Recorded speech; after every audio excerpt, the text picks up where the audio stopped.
ఈ విషయంలో నిజంగా నేను గర్వించదగ్గ విషయం అనేది ఒకటి ఉంది. నా పాయింట్స్ చాలామంది ఆకళింపు చేసుకొని, అంటే వాళ్ళు ఫాలో అవుతున్నారు కూడా. నిజంగా వనజరావు ఇలా చెప్తున్నారు, కావాల్సింది మనం కట్న కానుకలు కాదు, ఒక మనసు, మంచి మనసు ఉన్న మనిషి కావాలి మనకి, అలాంటి వాళ్ళు కావాలి.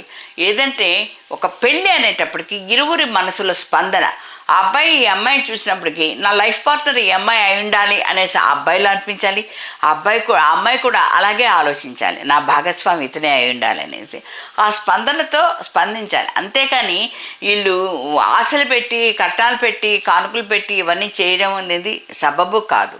అందువల్ల నా పాయింట్స్ కూడా చాలామంది ఫాలో అవుతున్నారు, చక్కగా స్పందిస్తున్నారు.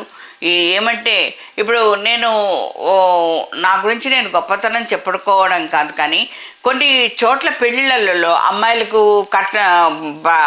బహుమతులు ఇస్తుంటే అమ్మాయి వైపు వాళ్ళు తీసుకోవడం, అబ్బాయిలకి ఇస్తుంటే అబ్బాయిలు వాళ్ళు రిసెప్షన్లో చూస్తూ ఉంటాను. కానీ నేను అలా చేయలేదు.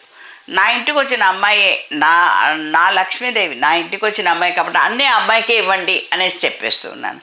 అలా అనేటప్పటికి ఏంటంటే ప్రతి ఒక్కళ్ళు కూడా ఇదే ఫాలో అవుతున్నారు, ఇది అమ్మాయిది ఇది అబ్బాయిది అని లేకుండా. వాళ్ళిద్దరూ జంట ఒకటైనప్పుడు వాళ్ళ సంసారం వాళ్ళు హ్యాపీగా ఉండాలి. మూడు ముళ్ళ బంధంతో ఒకటైంది కదా, అదే కదా అందరూ, అందుకే కదా అక్షింతలు వేసేది. అప్పుడు వీళ్ళది వాళ్ళది గిఫ్ట్ ఏంటి?